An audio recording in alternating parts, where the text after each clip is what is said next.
please?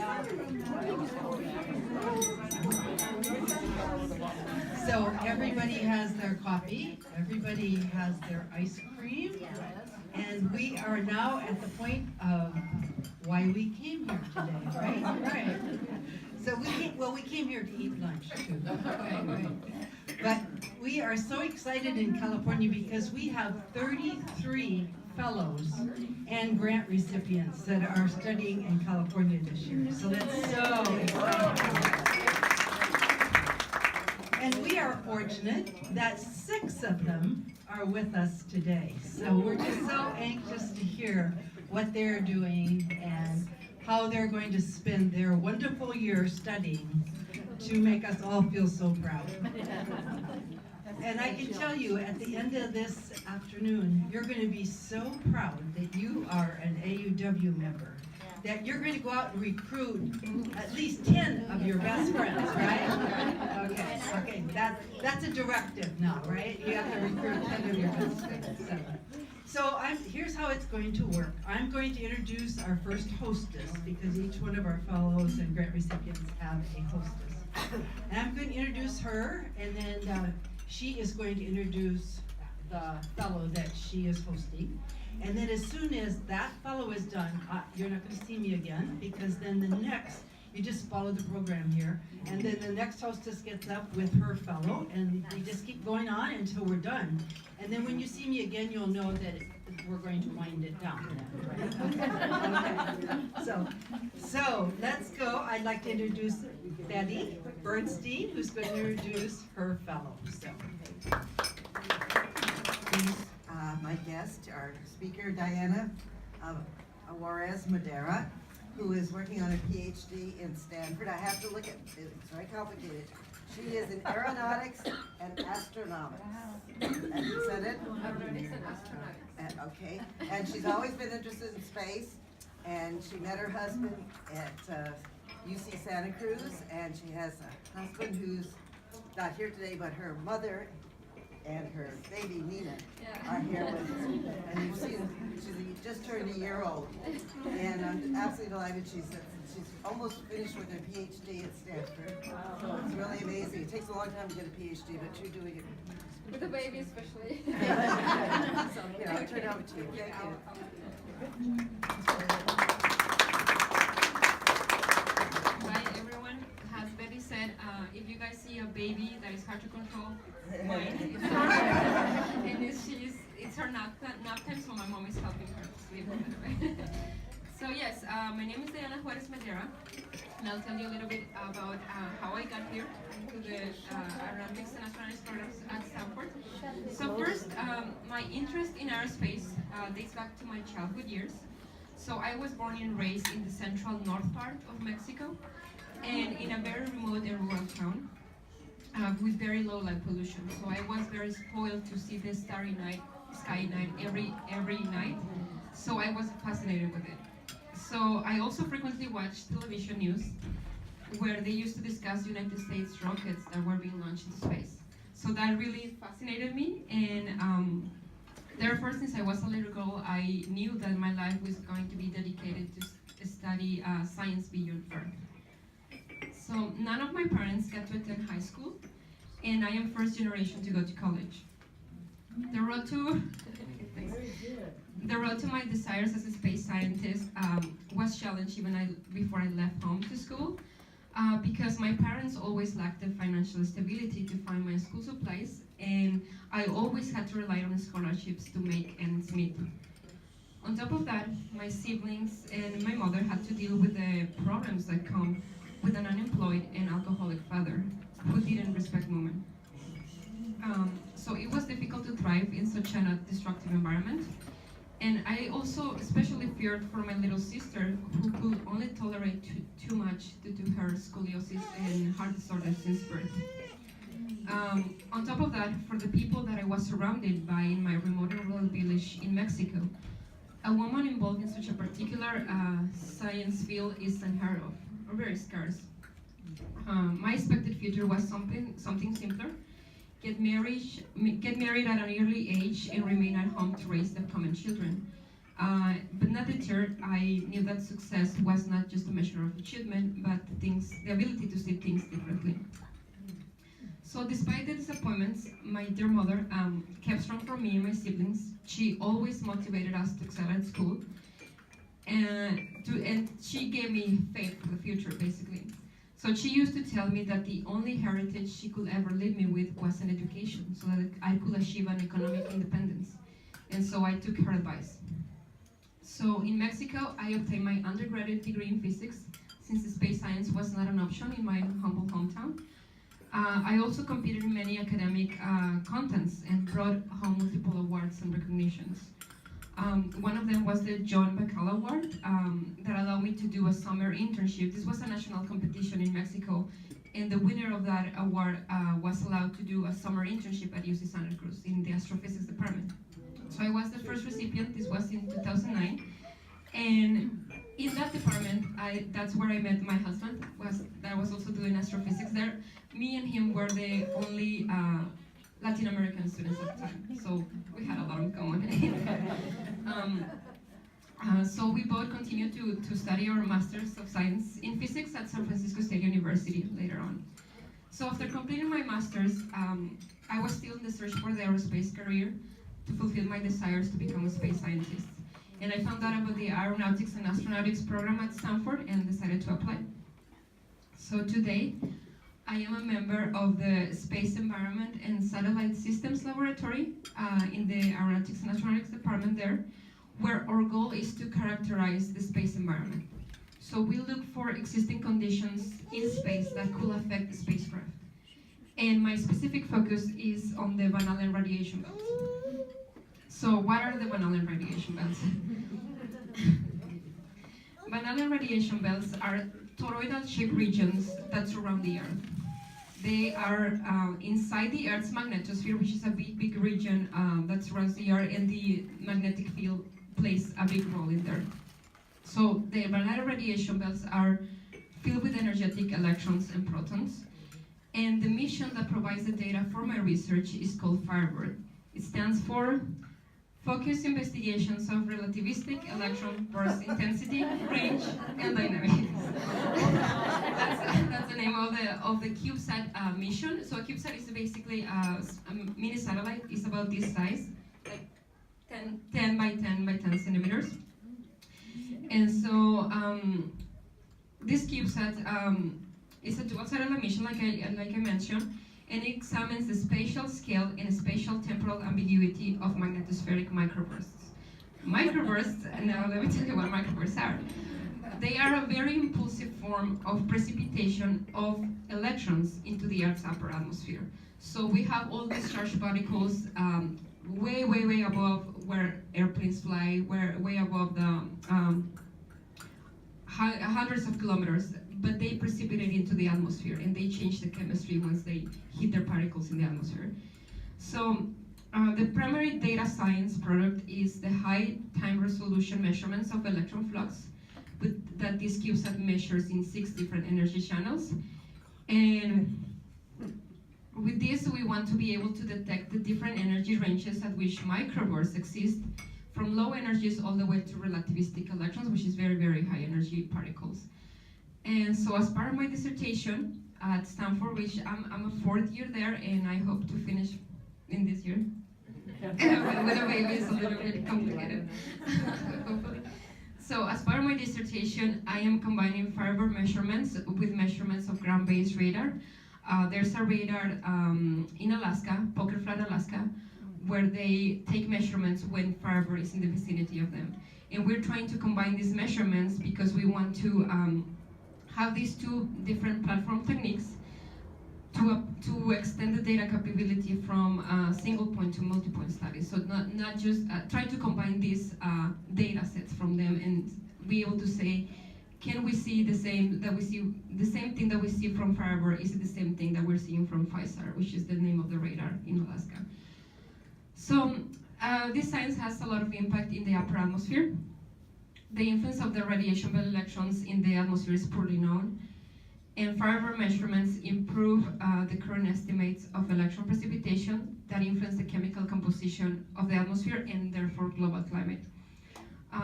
The results of my research will seek to give the answers to questions such as, what does the electron signature look like to a radar on the ground?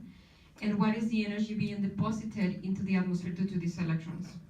Moreover, it will help us understand what the roles of these microbursts play in the space environment, and so that we know how to better protect our space-based infrastructure. So the meaning of the American Association of University Women Fellowship is that, and what it will allow me to accomplish, is just like my mother envisioned for me an economic independence. This fellowship will help me just get a step closer to that. And it will help me complete my degree while help me pay for academic needs. And more importantly, it will be part in advancing of knowledge of the space environment.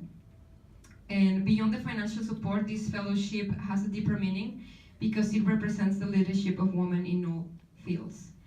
And with that said, I will translate it to my mother, but I'll dedicate this award to her and to my baby because I want them to know that they can be leaders and pioneers one day too. Okay, thank you very much. Jackson. I'm a co-president of the Palo Alto branch, second time around. And we have the privilege of having with us today. Gotta keep these things straight.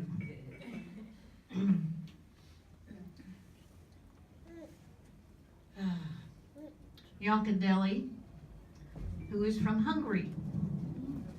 And she's at Stanford this year on a fellowship, for which part of it is paid by, actually, as it turns out, the Palo Alto branch monies that are there. And I find her a fascinating person, as I drove her up in the car with two other fellows, in fact, and then also with my friend Marie, which I think most everybody knows. And she's a fascinating person, but we have some things in common. She does like music. She likes to sing and play the violin. And she likes puzzles, the kinds you put together.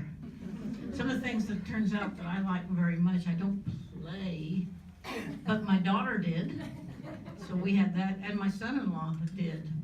So it's kind of, and she also has gotten into the choir at the Memorial Church at Stanford, which, as you may know, it's pretty darn good. It is over there in a beautiful place. And her field of study, she already has her law degree and all from Budapest School in Hungary. And she now is working in a field I was completely and totally ignorant of. But Stanford does do it, that type of research, and there's not much of it in Hungary, nor in many places around the world. It's a new field, and she's looking at empirical legal research, is what her study is, and she's thrilled to death to be here. She's been in the States studying before. She was in St. Louis for a period of time a number of years ago. So welcome, Jana. Thank you very much for a warm welcome. I would like to say thank you for everyone for having me here, and so I was fearing this moment because I was afraid that I would just burst into tears. I am so thankful to be here, and if it wasn't for this scholarship, I wouldn't be here and couldn't study at Stanford. All right. So, sorry. Now it's out, and hopefully I will be able to continue. So, I am from Hungary, and I was always aiming for more and more. I come from a family of 4 children, and my parents worked very hard to support us and to create us the opportunity to study and to be successful in life. And I am sorry that they cannot be here with me right in this moment. moment because I am very grateful for them too. And so I did my law degree back in Hungary. I graduated in 2017, and I worked for 1 year to save up some money so that with scholarships I could manage to fund my studies in the US. As it was mentioned, I am interested in the economic analysis of law. That is a very new field of law in Hungary. Actually, they don't accept it as a field of law yet. It is only a new approach. And it originates from the United States, from the University of Chicago. And when I was in St. Louis for 1 semester 3 years ago, that was the time when I learned about this approach, and when I decided that I would like to specialize in this field. And back then I decided to apply for master's studies in this field in the United States. And I was very lucky to receive useful advice on application from 2 very prominent professors in this field. And this was how I ended up at Stanford University, at Stanford Law School. And I am very grateful for this opportunity, that I can be here and that I can do my research. My research topic is about the relationship between foreign direct investment and the rule of law in Hungary after 2010. You may know that that's the date when the Viktor Orbán government got elected in Hungary, and many changes started to occur in my country.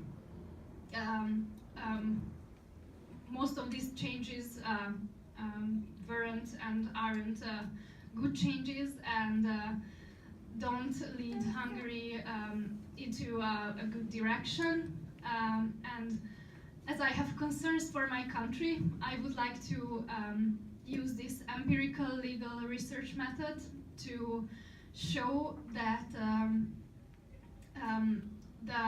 the unpredictable legal environment that there is in Hungary impacts the type of foreign direct investment that comes to our country now.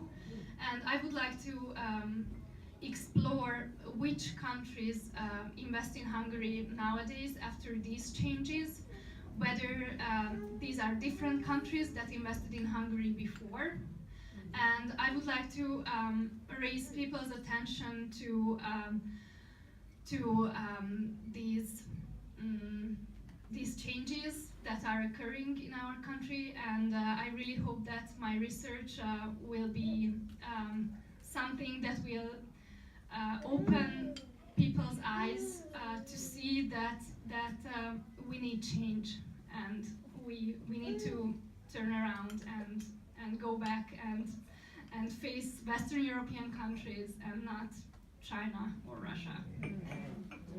Thank you very much for your attention.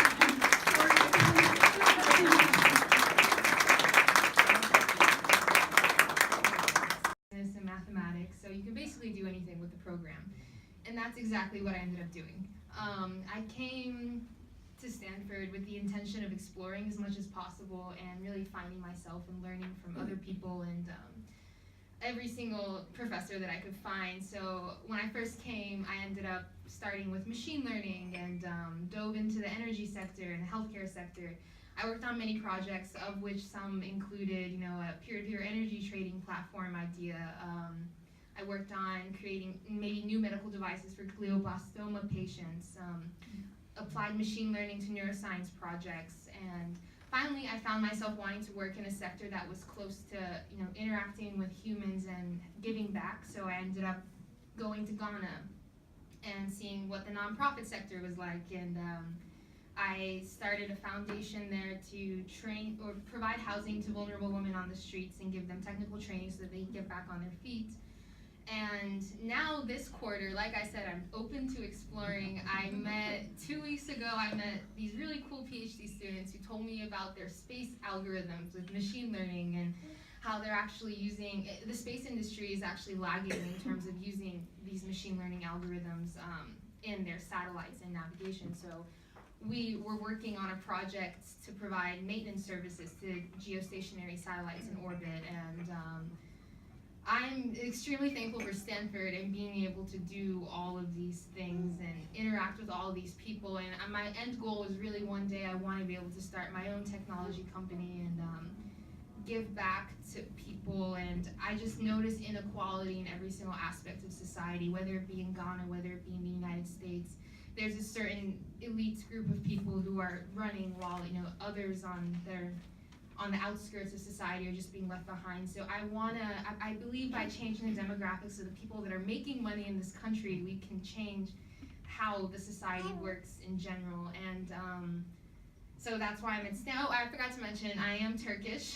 I guess I should have said that at the very beginning.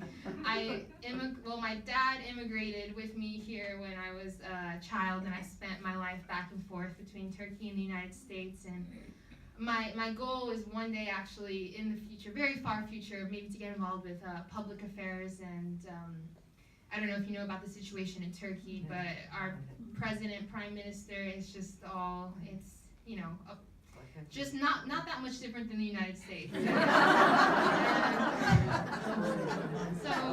I'm half and half, so it's great. I have two huge problems I have to deal with. But I'm extremely thankful for the scholarship. I had been approved for all these loans, and thankfully I didn't have to take them out thanks for the support of this scholarship. And I am, even beyond the financial reward, it's just the fact that I see people that believe in what I'm doing and think that I can be successful, like that support, and also more weight on my shoulders. I promise to always do the best I can, because I know that there's this huge community behind me and providing me with all this support. And I know the path to achievement, it has many setbacks, and I have to take many risks to really get to where I want to be one day. And this scholarship just gives me extra confidence to keep on working, even when situations are a bit tough. But I really would like to thank you, and I'll be withholding the values of this society and working the hardest that I can throughout the rest of my degree and life. Oh, and it really instills in me a sense of, I just can't wait till one day that I'm able to give back and see, the next generation of women come into positions of power and run technology firms and be where we should be. Thank you. UC Santa Cruz. She has a great, great story, and you're going to love her story, that's for sure. She is one of our career development grant recipients. So we've heard from American fellows, we've heard from an international fellow, and we've heard from two from the selected professions. But Heidi has a career development grant. She's working on her master's degree, so she's going to tell us how important that is. She has lived in Germany. She's been in Kenya. I'm probably missing some of this. She's a native Californian, graduated from Chico, and now she's at UC Santa Cruz, and she said she's loving the weather in Santa Cruz. So she speaks fluent German too, by the way. Okay, so Heidi. Hello, my name is Heidi Rogers. I'm honored to be here and be recognized by an organization that is driven to tackle educational barriers for women. I want to tell you a little bit about myself and some subtle hurdles I've experienced on my journey to where I am today. I'm going to also kind of improvise a little bit with my speech too, so forgive me if I have some pauses. I wanted to say my mother is, she was a social worker, and my father was a police officer. And I graduated from Chico State with an environmental science degree. So I didn't come from a background of science, but really more kind of like civic work. So the discussions around the table were always around, you know, how to help people and the struggles that that we as society face. But anyway, today I have worked as a biological science technician for the U.S. Geological Survey.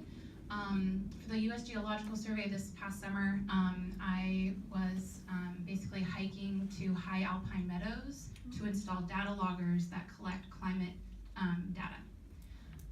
And so this data will be collected for over the next couple of years, and then I'll have to hike back and collect the data loggers and bring that to my boss, who will be trying to pull some information about how climate is influencing high alpine meadows, which is a very rare environment. They're, you know, from anywhere from hiking up to places from anywhere from like 8,000 to 12,000 feet. And there's some really amazing animals that live there. For example, the Yosemite toad is an endangered toad. And I've also worked on a project with USGS where we were identifying where their habitat was, and a whole bunch of other things. But anyway, I'll get to those a little bit here. I've also worked as a research assistant for Ohio State University studying bumblebees and Michigan State University studying hyenas. Research I've been a part of in general, like I said, endangered frogs and toads, disease ecology in general for wildlife populations, bees and pesticide use, biodiversity, forest ecology, climate change, wildlife, behavioral ecology, and more. In order to be qualified for these jobs, I have to thank my educational background from Chico, but I also kind of have to thank an accidental background. Starting my freshman year of college, I became a raft guide. And you may be squinting with confusion about what this has to do with anything, but I assure you it has actually more to do with it than my formal education itself. That first summer as a raft guide, I got out of my bubble of safety. I became physically strong. Let's see, where am I on here? Became physically strong. I learned how to make decisions to protect my clients. I learned how to protect someone in life and death circumstances. I learned the power of my voice. I learned the beauty of the river. I found capabilities as a standalone thinker, group leader, and quite simply this just changed my entire outlook on life. It sparked a passion for the outdoors and gave me the capabilities such as, for example, hiking 18 miles to the top of Bill Cap, Yosemite National Park, and installing a data logger as a day trip. By myself. Anyway, and you know, even though I was by myself on this kind of a trip, I wasn't worried about being a woman alone in the woods while it's getting dark. Although I would assure you my father would be very worried. I was really just worried about what's for dinner. So anyway, this has a profound difference on how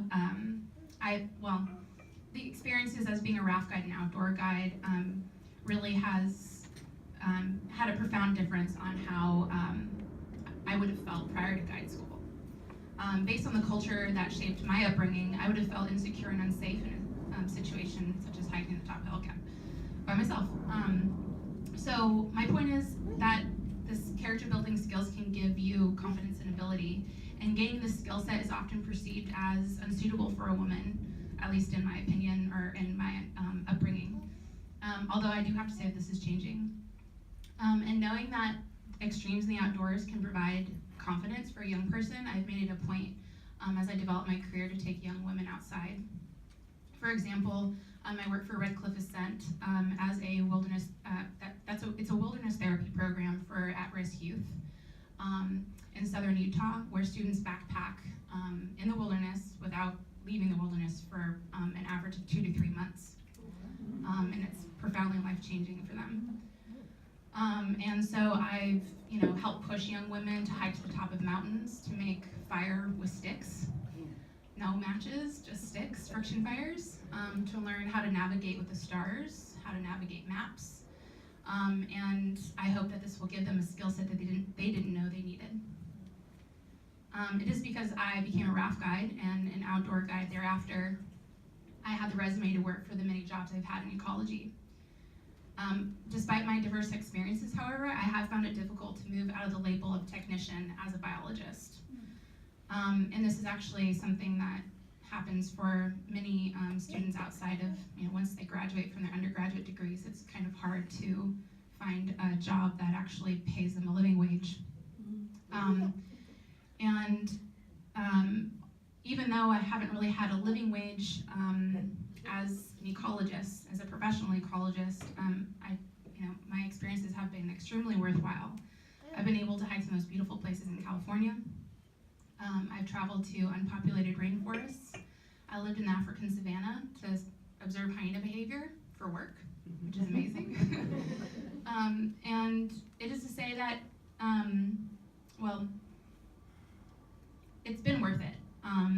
I've been able to follow my dreams as a scientist, and even though that has come to at a cost for like a living wage, I'm almost 30 now, and haven't really been able to move up, and so I just feel like I'm kind of stagnated of where, from being able to do more with my life and actually be able to be successful in my career and financially successful at my career. So I've always heard, do what you love and the money will come. But sometimes this seems as, an unsurmountable notion for at least people in the field of ecology. So like I said, I became professionally stuck, but that didn't stop me. I still want to implement research, analyze research, be in charge of research projects, because I have a lot of questions about wildlife populations.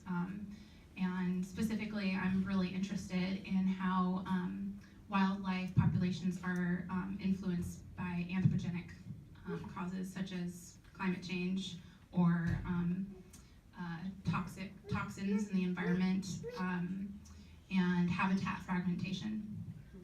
So the past few years, I've applied to biology programs, master's and PhD programs, to find that there's no funding, or they're looking for someone with more statistical skills, even though I have a huge list of a huge background in ecology itself. So I either needed to pay out of pocket, which I would say for my master's program, if I were paying out of pocket, I'd be paying probably over $40,000 for a 2-year program. And I already have a $30,000 loan from my undergraduate degree. So you can see how those loans can really add up. So I either had to pay out of pocket or come funded, but funding is actually really competitive, especially in ecology and in science. And I'm sure a lot of us here are familiar with how competitive that is. And so it's a conundrum, and I realized that I had to do something to get myself in a better position to apply to a PhD program later. It's a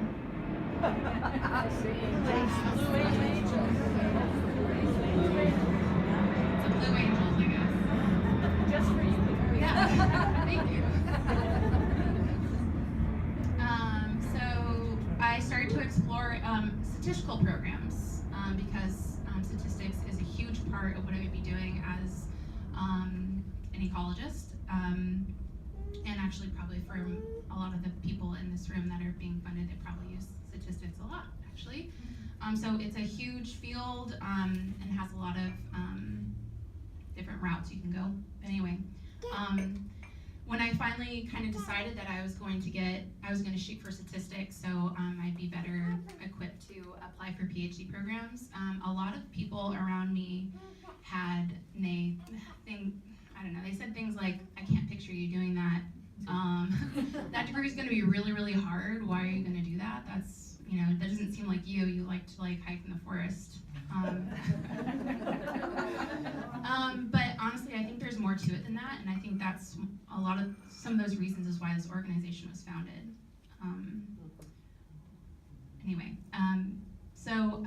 I'm in the statistical science program now, and I've found that it's not particularly harder than any other degree. And I found that the mathematicians and statisticians that I'm surrounded by are doing incredible work in all kinds of sciences, from neuroscience to space science, and it feels like the doors have just been blown open for me. Sorry, I'm getting emotional.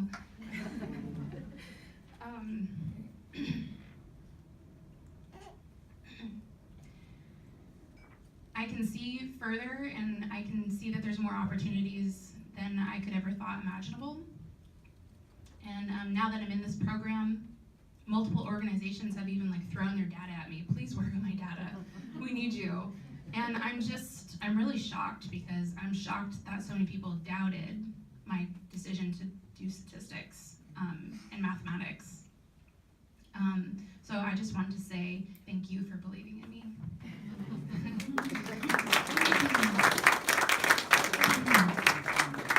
And let's see. Thank you for advancing my career and my future paycheck. Thank you for just making it a possibility for other women as well. I feel just incredibly honored to be part of this and to support, to be a face in for AAUW. So this is the end of my first week of coursework in my master's program. So it's been a really crazy week, but I'm still navigating through what I'm going to do for my capstone project, and I'm planning on publishing work on an ecological data set, probably something that I've worked on the past few years. So I'm really excited about that. And I'm also thinking about testing into the statistical PhD program too. So I'm pretty excited about that. Never thought I'd be saying that. I'm really excited. And so no matter what I decide, I just feel full of optimism and gratitude, and that's enlarged by backing by you. So thank you.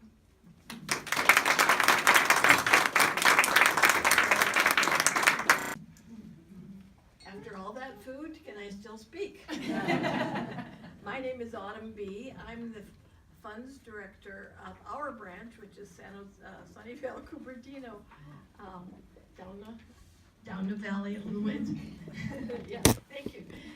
And it is my pleasure today to introduce you to Kate Cowan. Did I do it right? Kate is here today representing Girl Scouts of Northern California. And I believe that there's probably much more to her background than I ever discovered talking to her.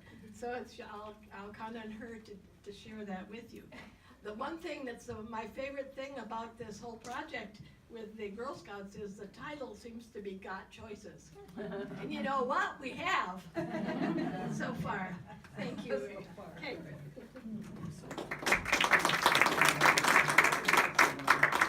Thank you, Autumn. I want to start out by asking everyone here who was a Girl Scout growing up. Awesome. I love it. So you're in really good company, because 50 million American women today were Girl Scouts growing up. It's a lot. So I was a Girl Scout too. My mom was a Girl Scout. It runs in our family. She actually got her first class award, which is now the Gold Award, which is the highest award that you can receive in Girl Scouts. And these girls are way more ambitious than I ever was in high school, I have to say. They're starting nonprofits, they're inventing soil moisture sensors and getting patents. I never did my Gold Award project because I had other things to do, like music and sports, and I just stopped doing Girl Scouts, which a lot of girls do when they're in 8th grade, 9th grade. But I did go on to go to college, and I have a bachelor's degree in psychology from Willamette University in Salem, Oregon. So how did I get to Girl Scouts? Oh, and I have to tell you a secret, because it is totally possible to be a Girl Scout and not like camping.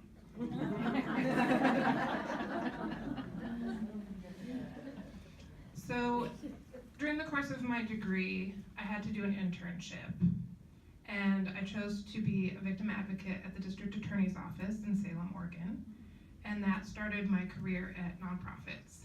And so I worked in the crisis response field for many, many years. And then I thought, I need a break. I went to New Zealand. I lived there for a year. And when I came back, one of my friends said, you know what I think you would be good at? Writing grants. I thought, well, all right. So I went out and got myself a job writing grants. And then I got myself a job at the Girl Scouts. And here I am. But what I really want to talk to you about today is our Got Choices program. So Got Choices is a prevention and intervention program for girls in middle schools, high schools, juvenile detention centers, and youth centers in the Bay Area. We serve about 900 girls just in the Bay Area.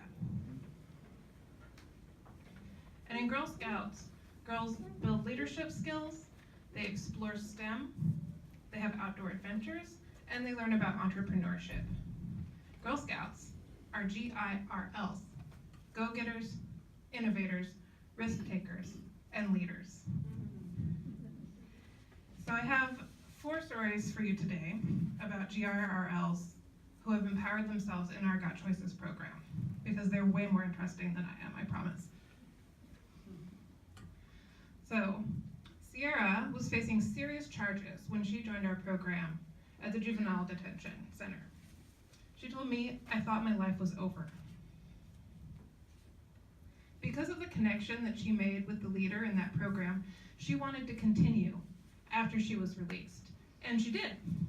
In fact, she graduated from high school a year early.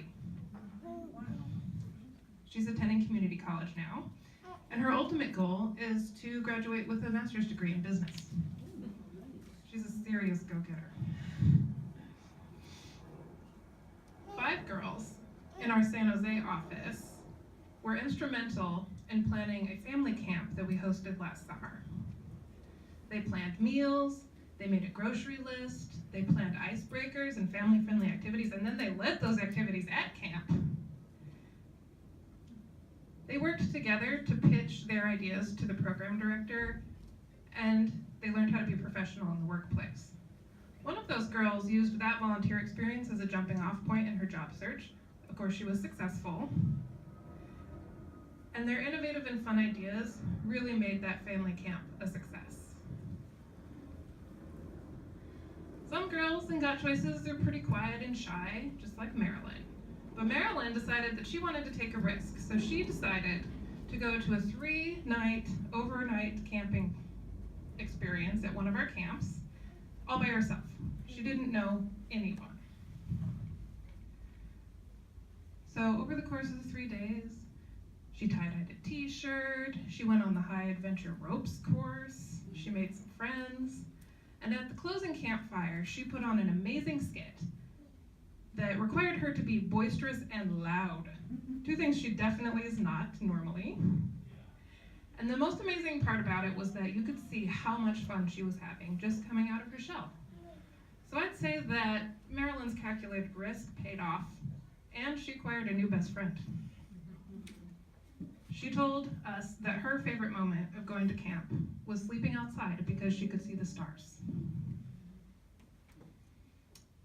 So lastly, Melanie, Sophia, and Danielle. They are triplets. They graduated from high school last summer, and they participated in our program for 3 years. When they were sophomores, they weren't doing very well in school, and one of the school staff said, hey, why don't you go to Got Choices? So at first, they didn't really know what to think about it. They were pretty quiet, they didn't want to talk very much. But as time went on, they started to participate more and more. They went on field trips. They volunteered on a planning committee, and they mentored younger Got Choices participants. So all of them are attending college this fall. And Sophia said that Got Choices had such an impact on her life that she wants to work for Girl Scouts. All of them showed true leadership qualities and stepped up to take the lead on different projects. So that is the kind of impact that Girl Scouts has every single day on a girl's life. Every girl, all girls, have the potential to be our future leaders. And that's the future of our business, of our cities, and our global community. Thank you to all of you. for making that possible. If you want to volunteer personally, or participate in mentoring events, which are super fun, by the way, to support even more GIRLs, come talk to me, or visit our website. It's gsnorcal.org/volunteer. Because when you volunteer and support Girl Scouts, you know you are making a difference in that girl's life. And you know that that girl is going to grow up and say, I'm proud to be a Girl Scout.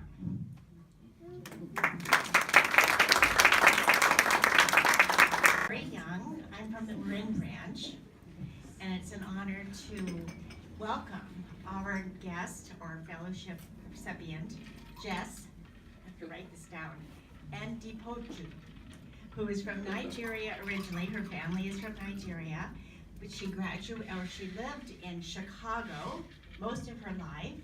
She did her undergraduate work at the University of Chicago in economics and philosophy. That's a good combination. Right now, she is at Stanford in her second year as a master's program in entrepreneurship and software development. And after talking to her throughout lunch, I found out that she's very interested in developing video games. And she's going to tell you more about the video game business. So she has received a partial scholarship from, well, part of her scholarship, not partial, but part of her scholarship was from the Marin Branch's Vera Schultz Award. And as you all know, well, maybe you really don't, but in Marin County, Vera Schultz was a real name. She was a wonderful first woman supervisor. And there's so many things named after Vera Schultz in Marin County. And I just found this book for you. So here's about Vera Schultz, the developer of that scholarship. And you can study and maybe take a little bit of what she's done for our communities. Scholarship and book. Thank you very much, and welcome again. Thank you for that introduction. I feel like after all that, I just need to say thank you and like walk off. You all already know all about me, but I really appreciate that. I'll preface this by saying I did not prepare a speech, but I figured I'd just come up here and speak from the heart because I really appreciate the scholarship and what's been done for me. So to start, as was mentioned, I'm from Chicago. My dad's from Nigeria. My mom's from Georgia, a truck driver, a school bus driver before that, and one of my fondest and earliest memories are of my mother yelling down the stairs at me and my sister while we were playing video games. Get upstairs and like do your homework. She was very strict from the beginning. She always knew that success was in our futures, and she raised us to expect that of ourselves. From that, I sort of went into college with this interest in gaming, sort of these fond memories of growing up with a family where that was pretty preeminent. And I couldn't major in that at that time. My parents were very clear. So I chose philosophy and economics, but throughout that time, gaming was still in the back of my mind. And I became involved in a group called the Chicago Game Design Group. It started as a cohort of students that were interested in social impact and gaming. And what we did is we developed transmedia and digital games for students in the south side of Chicago, where what we were really trying to do was help them intersect with some of the social issues that were happening in that neighborhood at that time. So we would essentially create narratives and let these kids walk through these narratives and spark discussion around these issues. And it was the first time in my life that something that I felt so passionate about, gaming, I saw it bringing value to someone else's life, and that's where the interest in making gaming career came from, because it started as sort of just an entertainment thing for me, but seeing people benefit from it was huge for me. But still, had to be focused on making money and being professional, so I graduated, did consulting for a little bit. If you all ever bought a Groupon, I was there for about 2 years, working at Groupon, doing data and analytics and learning a lot about how to enable data to help people as well. So at that point, I had been in Chicago and the Midwest the entire time. I'm like, I need to get out of here. I need to do something different. So the one business school that I applied to, aside from Booth, which I had gotten into through a 2+2 program, was Stanford. That was the only school I wanted, and I was lucky enough to get in. And there, my focus has really been on building up a startup that's focused on building subversive games for young people, as well as contributing data to scientific communities. So a great example of this is a company that's worked on a game called Folded, which uses puzzle games to help scientists better understand genetics. And they're essentially crowdsourcing individuals who are interested in puzzles and leveraging that into their data. So that's the kind of company I'd like to stand up, and that's what I've been working on at school. In addition to that, I've been working on a fintech startup. It's focused around student loan debt and the huge problems that that's creating within our society today.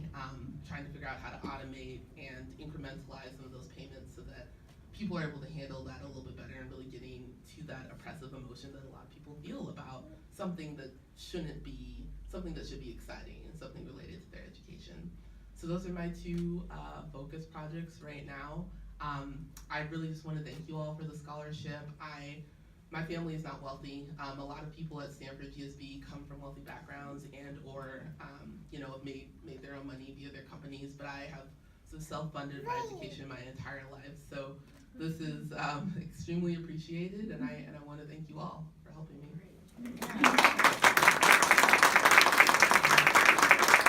Wow, great stories. Great story. So doesn't that make you proud to be an AAUW member? To have helped them? Yes. Let's give them another round of applause.